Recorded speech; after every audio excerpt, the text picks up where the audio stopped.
Look how good this movie looks. 4 players. Hey, I'm Danny Boyd, and this is CinemaStix, a celebration of film and film form. Good morning, Mr. Phelps. There's always been something to me about the original Mission Impossible from 1996 that's felt different. He is also a traitor. I don't just mean different from the rest of the franchise, which has been helmed by 5 different... It is funny, though. People also this on Twitter, but this is the bad guy in the first Mission Impossible. He is younger in this film than Tom Cruise is now. Like, when I saw this movie as a kid, this guy's like the oldest, evilest guy. And now Tom Cruise is older than him and still the main character. Which has been helmed by 5 different directors across 7 films. So yeah, of course. Good evening, Mr. Hunt. And I don't just mean different from the show, with which the films share little more than a name, a theme song, He says, well, yeah, well, the spoiler's going to come up. I'm sure the spoiler's going to come up in this video. and a line of dialogue. The mission, should you decide to accept it.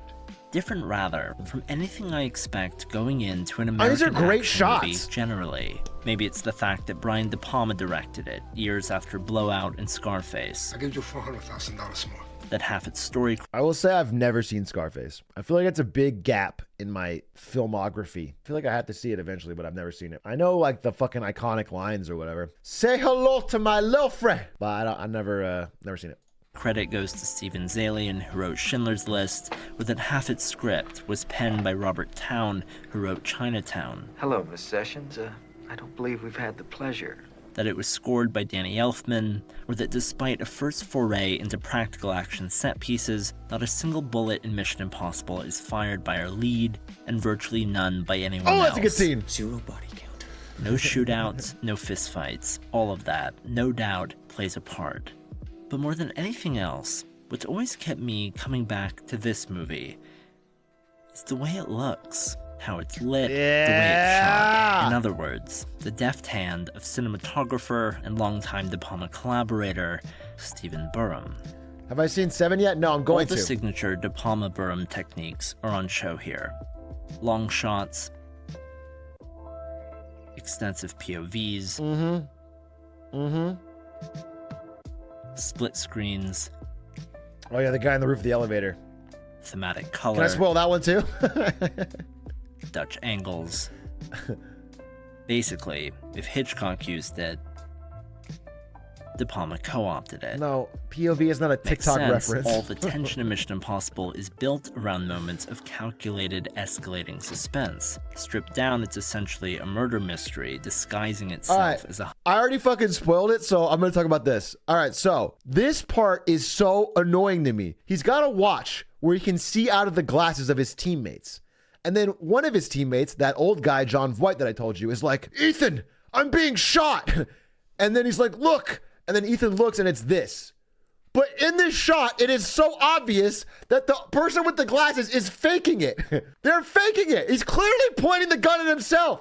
Like he's obviously not being shot. And like even as a kid watching it, you can tell like this. They didn't even. It looks so much like the person wearing the glasses is holding the gun, and like that stuck in my mind even as a kid. essentially a murder mystery disguising itself as a high-action franchise film. But what's fascinating is how drastically the atmosphere of the film shifts at key intervals throughout the movie. Fundamentally distinct and deliberate tonal changes that not only reflect a move in locale, Prague, Langley, London, but with them, a change in Burham's approach to lighting and color. 3 different styles Burham refers to as Old Europe, America, and New Europe. Okay. The Prague segment is the most subdued, and to me by far the most stunning, designed to evoke an atmosphere of old European spy master stories, slinking around. it had a very really cool covert. vibe. Outside of a few bookending sequences, the best bits of Prague were shot outdoors and at night. In combination with the use of anamorphic lenses, it all meant Burham required huge amounts of light to set up his shots, light that didn't exist. He, his gaffer Laurie Shane, and their team spent 3 days bathing 2 miles of riverfront around the Charles Bridge. I watched all the Mission Impossible recently. The first one was the only good one. I don't know about that. I like all of them. I don't know if I like all of them, but I enjoy all the Mission Impossibles. But I think the first one is actually good. I think it's a good movie. I think it's like a I don't know. The rest of them are fun movies, And I think the first one is like a legitimately good movie. That's my opinion.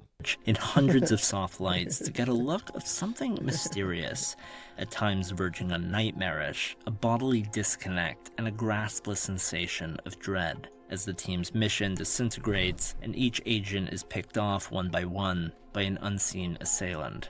In the dense fog, characters wore dark coats for Byrne to keep a black reference, coloring and ambiance inspired by Owen Roizman's work on The Exorcist. Suspense through the unknown and what can't be seen, or what's seen but can't be confronted. It's a mood that well serves the lead-in to the central set piece of the segment, your classic spy-on-spy antagony over drinks at some chic restaurant. Each character with information the other wants, every close-up a Dutch angle, exemplifying the growing tension between Hunt and Kittredge, and to boot, a literal bomb under the table that would make Hitchcock grin. A ticking clock. I hated that guy, Kittredge. And then... what makes it Dutch? I don't know. I'm not a film expert.